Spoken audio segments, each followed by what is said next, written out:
example that has been done for you. On this occasion only, the conversation relating to this will be played first. Good morning. What can I do for you? I want to report a theft. I had some things stolen out of my bag yesterday. I'm sorry to hear that. Right, so I'll need to take a few details. Can I start with your name? Louise Taylor. The woman's name is Louise Taylor. So Taylor has been written in the space. Now we shall begin.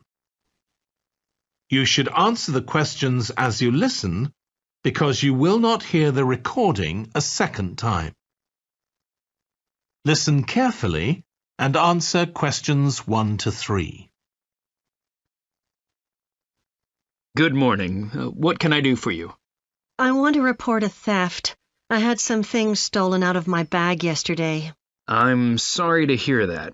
Right, so I'll need to take a few details. Can I start with your name? Louise Taylor. Okay, thank you. And are you resident in the UK? No, I'm actually Canadian, though my mother was British. And your date of birth? December 14th, 1977. So you're just visiting this country? That's right.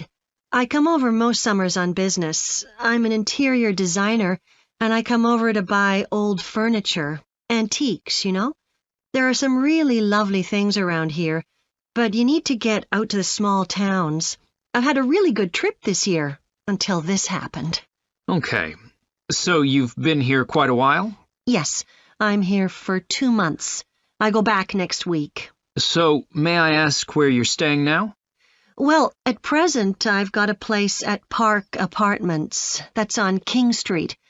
I was staying at the Riverside Apartments on the same street, but the apartment there was only available for 6 weeks, so I had to find another one. Okay. And the apartment number? 15. Right. Before you hear the rest of the conversation, you have some time to look at questions 4 to 10.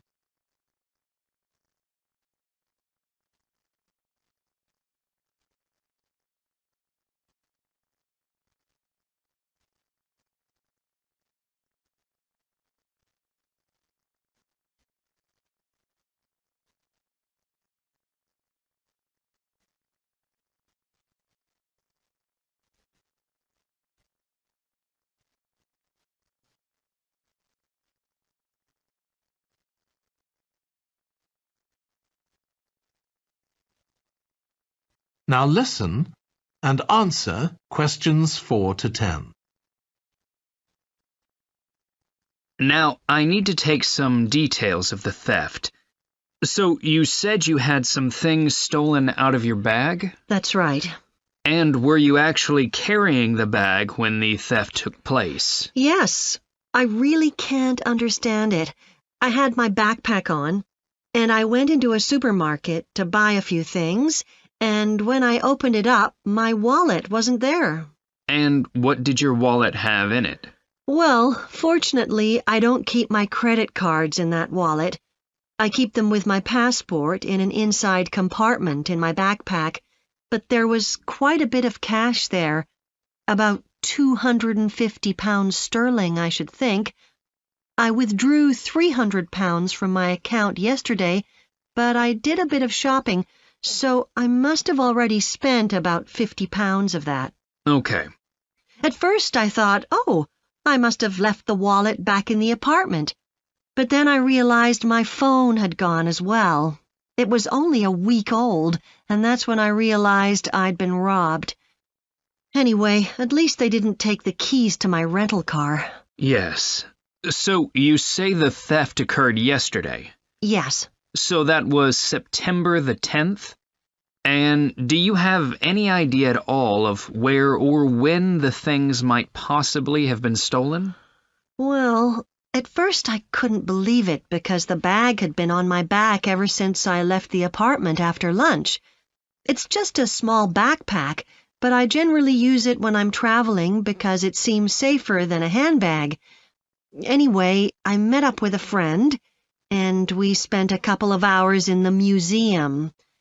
But I do remember that as we were leaving there, at about 4 o'clock, a group of young boys ran up to us, and they were really crowding round us, and they were asking us what time it was. Then, all of a sudden, they ran off. Can you remember anything about them? The one who did most of the talking was wearing a T-shirt with a picture of something. Let's see. A tiger. Right. Any idea of how old he might have been? Around 12 years old? And can you remember anything else about his appearance? Not much. He was quite thin. Color of hair? I do remember that. He was blonde. All the others were dark-haired. And any details of the others? Not really. They came and went so quickly. Right. So what I'm going to do now is give you a crime reference number so you can contact your insurance company. So this is 10 digits. 87954 82361. Thank you. So, should I contact you? That is the end of section 1. You now have half a minute to check your answers.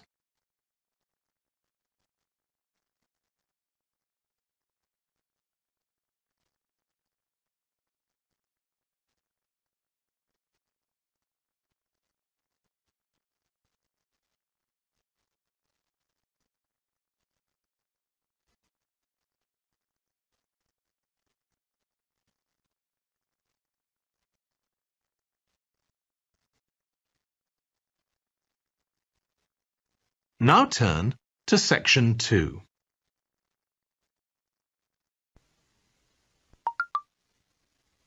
Section 2. You will hear a manager giving a welcome talk to a group of apprentices who are starting their training at the company. First, you have some time to look at questions 11 to 14.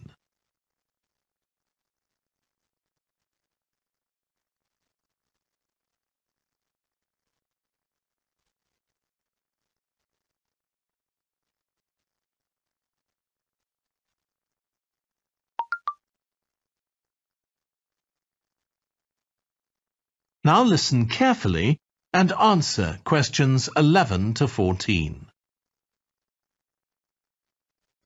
Good morning, everyone. My name's Janet Parker, and I'm the Human Resources Manager. We're very happy to welcome you to your new apprenticeship. I hope that the next 6 months will be a positive and enjoyable experience for you. I'd like to start with some general advice about being an apprentice. Most of you have very little or no experience of working for a big organisation, and the first week or so may be quite challenging. There will be a lot of new information to take in, but don't worry too much about trying to remember everything. The important thing is to check with someone if you're not sure what to do. You'll find your supervisor is very approachable and won't mind explaining things or helping you out. You're here to learn, so make the most of that opportunity. You'll be spending time in different departments during your first week, so make an effort to talk to as many people as possible about their work. You'll make some new friends and find out lots of useful information. As well as having a supervisor, you'll each be assigned a mentor. This person will be someone who's recently completed an apprenticeship, and you'll meet with them on a weekly basis. Their role is to provide help and support throughout your apprenticeship. Of course, this doesn't mean they'll actually do any of your work for you. Instead, they'll be asking you about what goals you've achieved so far, as well as helping you to identify any areas for improvement. You can also discuss your more long-term ambitions with them as well. Before you hear the rest of the talk, You have some time to look at questions 15 to 20.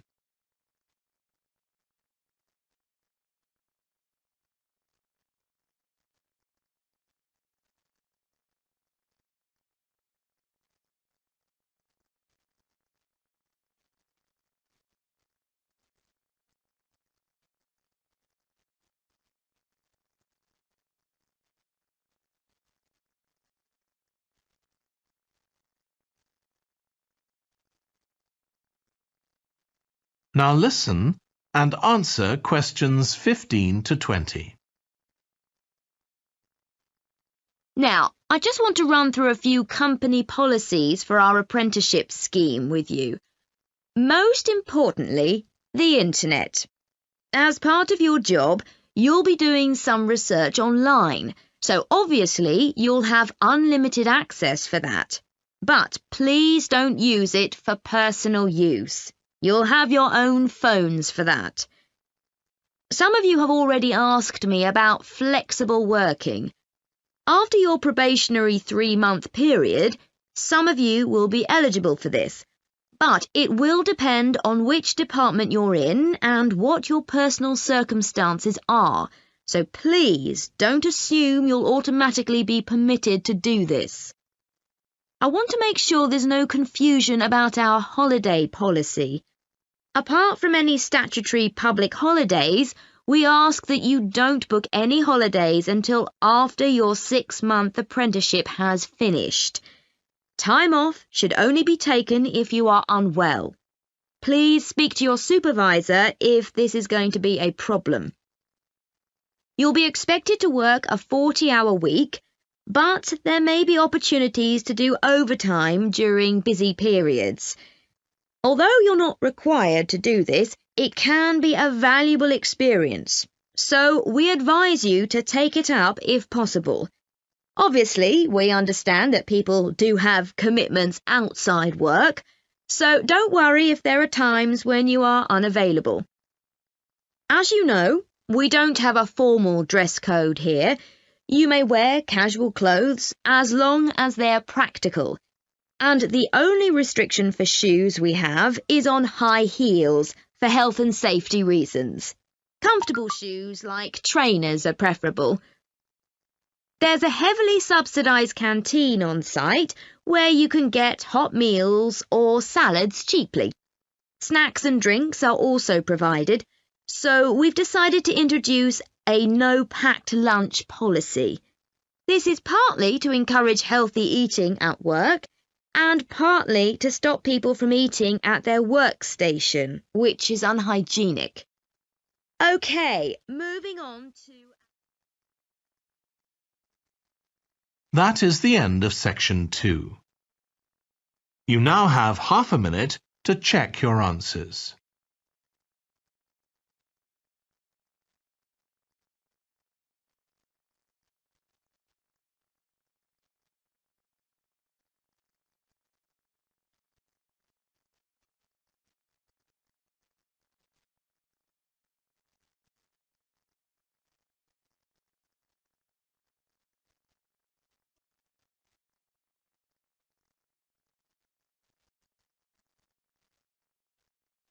Now turn to section 3.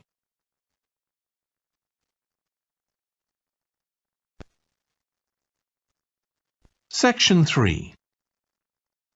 You will hear 2 urban planning students, called Carla and Rob, discussing their presentation on cities built by the sea, following instructions from their tutor. First, you have some time to look at questions 21 to 25.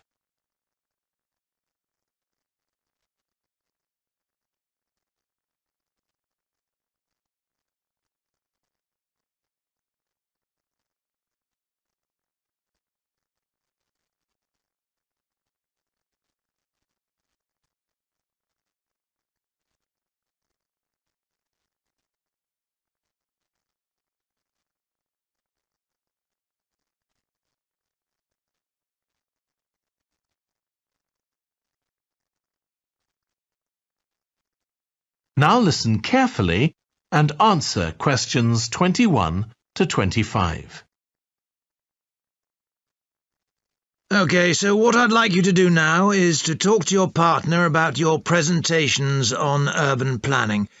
You should have done most of the reading now, so I'd like you to share your ideas and talk about the structure of your presentation and what you need to do next.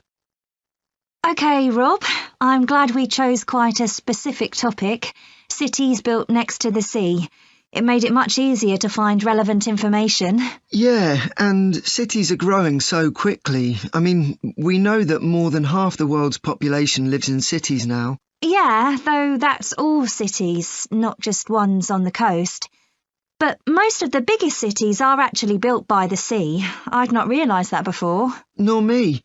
And what's more, a lot of them are built at places where rivers come out into the sea, but apparently this can be a problem. Why?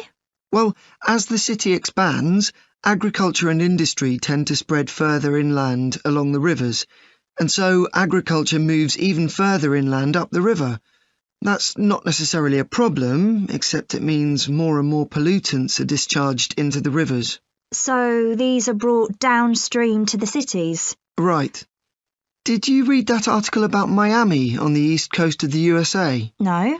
Well, apparently back in the 1950s, they built channels to drain away the water in case of flooding. Sounds sensible. Yeah, they spent quite a lot of money on them, but what they didn't take into account was global warming. So they built the drainage channels too close to sea level, and now sea levels are rising, they're more or less useless. If there's a lot of rain, the water can't run away. There's nowhere for it to go. The whole design was faulty. So what are the authorities doing about it now? I don't know. I did read that they're aiming to stop disposing of wastewater into the ocean over the next 10 years. But that won't help with flood prevention now, will it? No, really, they just need to find the money for something to replace the drainage channels in order to protect against flooding now. But in the long term, they need to consider the whole ecosystem. Right. Really, though, coastal cities can't deal with their problems on their own, can they? I mean, they've got to start acting together at an international level instead of just doing their own thing. Absolutely. The thing is, everyone knows what the problems are, and environmentalists have a pretty good idea of what we should be doing about them, so they should be able to work together to some extent. But it's going to be a long time before countries come to a decision on what principles they're prepared to abide by. Yeah, if they ever do. Before you hear the rest of the discussion, you have some time to look at questions 26 to 30.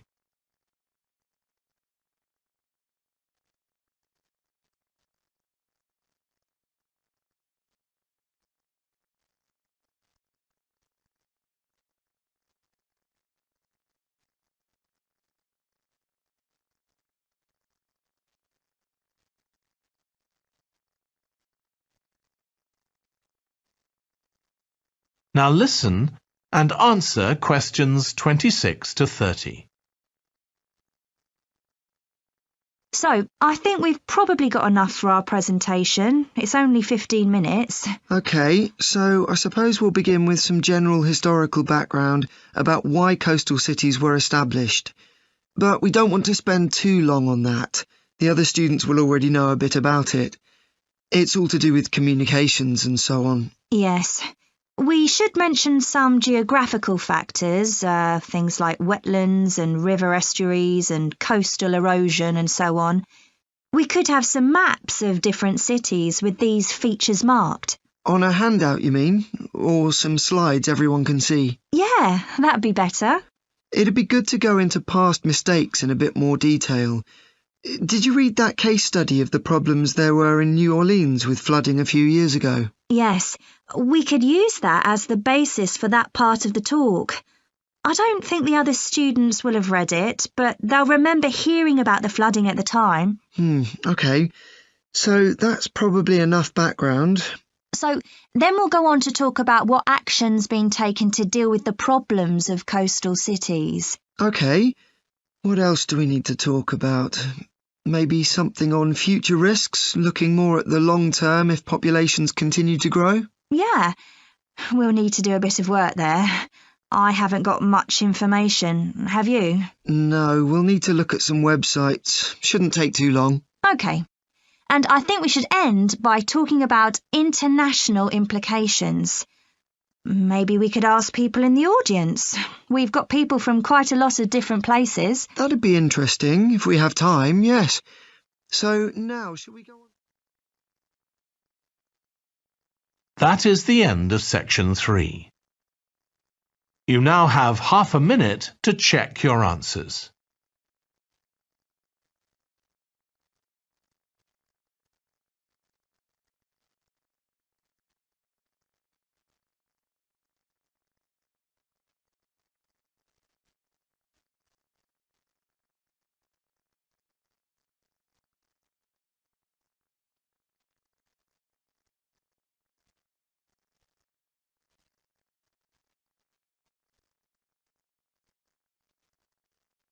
Now turn to section 4.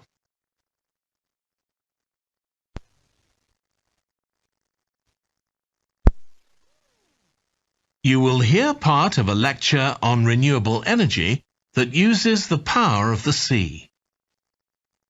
First, you have some time to look at questions 31 to 40.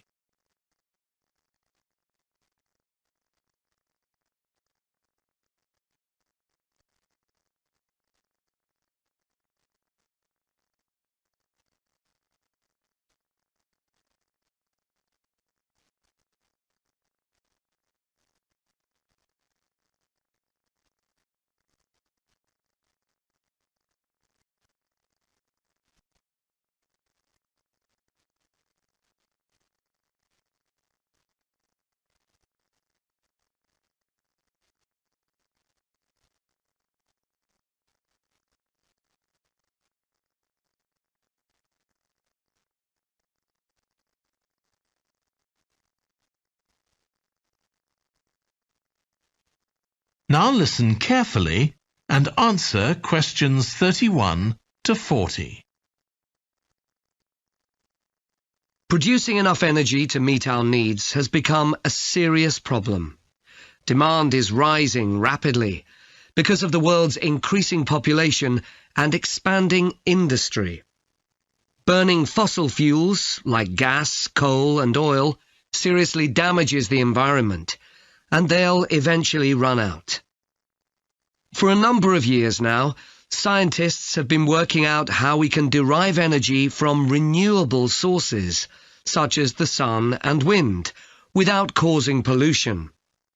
Today, I'll outline marine renewable energy, also called ocean energy, which harnesses the movement of the oceans. Marine renewable energy can be divided into 3 main categories: wave energy, tidal energy, and ocean thermal energy conversion. And I'll say a few words about each one. First, wave energy.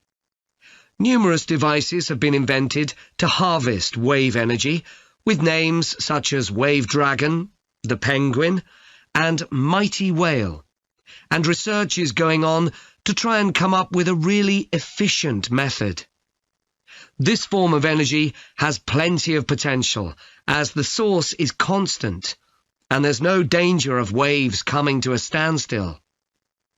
Electricity can be generated using onshore systems, using a reservoir, or offshore systems.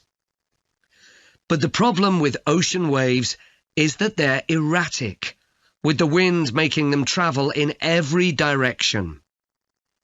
This adds to the difficulty of creating efficient technology. Ideally, all the waves would travel smoothly and regularly along the same straight line.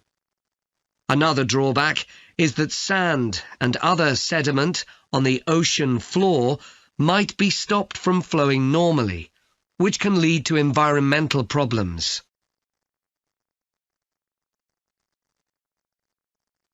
The second category of marine energy that I'll mention is tidal energy. One major advantage of using the tide, rather than waves, as a source of energy is that it's predictable. we know the exact times of high and low tides for years to come. For tidal energy to be effective, the difference between high and low tides needs to be at least 5 meters, and this occurs naturally in only about 40 places on Earth. But the right conditions can be created by constructing a tidal lagoon, an area of seawater separated from the sea. One current plan is to create a tidal lagoon on the coast of Wales. This will be an area of water within a bay at Swansea, sheltered by a U-shaped breakwater, or dam, built out from the coast. The breakwater will contain 16 hydro turbines, and as the tide rises, water rushes through the breakwater, activating the turbines, which turn a generator to produce electricity. Then, for 3 hours as the tide goes out, the water is held back within the breakwater, increasing the difference in water level until it's several meters higher within the lagoon than in the open sea. Then, in order to release the stored water, gates in the breakwater are opened. It pours powerfully out of the lagoon, driving the turbines in the breakwater in the opposite direction and again generating thousands of megawatts of electricity. As there are 2 high tides a day, this lagoon scheme would generate electricity 4 times a day, every day, for a total of around 14 hours in every 24, and enough electricity for over 150,000 homes. This system has quite a lot in its favour. Unlike solar and wind energy, it doesn't depend on the weather. The turbines are operated without the need for fuel, so it doesn't create any greenhouse gas emissions, and very little maintenance is needed. It's estimated that electricity generated in this way will be relatively cheap, and that manufacturing the components would create more than 2,000 jobs, a big boost to the local economy. On the other hand, there are fears that lagoons might harm both fish and birds, for example by disturbing migration patterns and causing a build-up of silt, affecting local ecosystems. There are other forms of tidal energy, but I'll go on to the third category of marine energy, ocean thermal energy conversion. This depends on there being a big difference in temperature between surface water and the water a couple of kilometres below the surface, and this occurs in tropical coastal areas. The idea is to bring cold water up to the surface using a submerged pipe. The concept dates back to 1881, when... That is the end of section 4. You now have half a minute to check your answers.